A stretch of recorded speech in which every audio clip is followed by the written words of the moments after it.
कभी सोचा है कि अगर ये दुनिया खत्म होगी तो कैसे होगी? क्या सब कुछ आग में जलकर राख हो जाएगा या फिर बर्फ में जम जाएगा?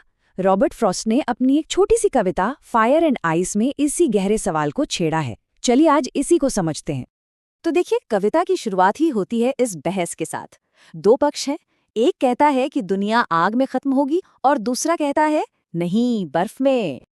लेकिन असल में ये कविता सिर्फ कुदरती आपदाओं के बारे में नहीं है। ये तो हमारे अंदर की बात कर रही है।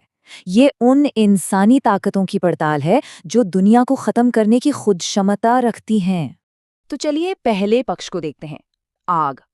और कविता में आग सिर्फ आग नहीं बल्कि हमारी बेकाबू इच्छाओं का प्रतीक है। ये तुलना कमाल की है ना? एक तरफ आग है जो दिखती है, तेजी से फैलती है और सब कुछ जला देती है, और दूसरी तरफ है इंसान की इच्छा, मतलब लालच, जुनून और कभी ना खत्म होने वाली महत्वाकांक्षा। ये भी तो बिल्कुल आग की तरह ही विनाशकारी हो सकती है। सोचिए जरा, इच्छा भी तो आग की तरह ही है। एक छोटी सी चिंगारी से शुरू होती है, पर अगर उसे लालच और महत्वाकांक्षा की हवा मिलती रहे तो वो एक ऐसी ज्वाला बन जाती है जिसे रोकना नामुमकिन हो जाता है। वो अपने रास्ते में आने वाली हर चीज भस्म कर देती है। और यहाँ देखिए, कवि का अंदाज कितना व्यक्तिगत हो जाता है। वो कहते हैं कि उन्होंने खुद इच्छा की इस ताकत को अनुभव किया है, उसे चखा है। इसलिए वो उन लोगों के साथ हैं जो मानते हैं कि दुनिया आग से ही खत्म होगी। ये सिर्फ एक ख्याल नहीं, एक महसूस की हुई सच्चाई है।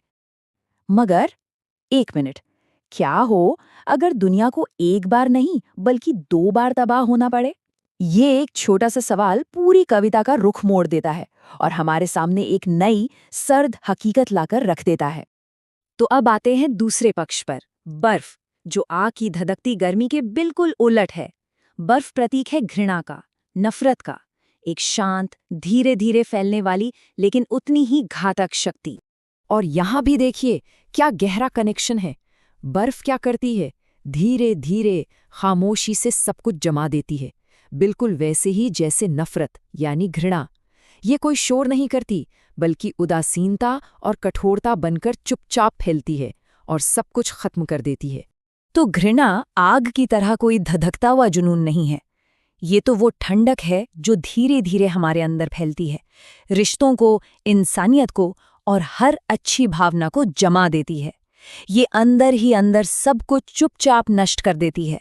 और फिर से कवि का शांत लेकिन अनुभवी लहजा देखिए।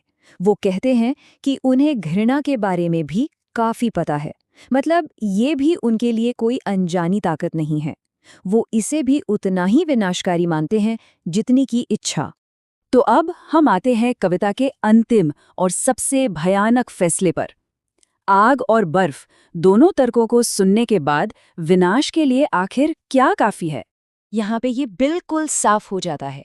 एक तरफ आग है, गरम, तेज, जो सब कुछ निगल जाती है। दूसरी तरफ बर्फ, ठंडी, शांत, जो हर चीज पर छा जाती है। रास्ते अलग अलग हैं पर मंजिल एक ही है, पूरी तबाही। और कविता का अंत होता है इस एक शब्द से, पर्याप्त होगी, मतलब सफाइस। ये कितना साधारण सा शब्द है, लेकिन यहाँ इसका मतलब कितना भयानक है। कवि का कहना है कि हाँ, दुनिया को तबाह करने के लिए नफरत अकेली ही काफी है। तो सार यही है, दुनिया को खत्म करने के लिए आग और बर्फ दोनों की जरूरत नहीं है। इंसान की भावनाओं का कोई भी एक चरम रूप, चाहे वो सब कुछ जला देने वाला जुनून हो या सब कुछ जमा देने वाली नफरत, ये काम करने के लिए पूरी तरह से सक्षम है। और यहीं पर ये कविता हमें एक बहुत बड़े सवाल के साथ छोड़ जाती है, जो 100 साल पहले लिखा गया था पर आज भी उतना ही सच लगता है। आज के ज़माने में हमारी दुनिया के लिए ज़्यादा बड़ी विनाशकारी शक्ति क्या है? हमारी इच्छाएं या हमारी घृणा?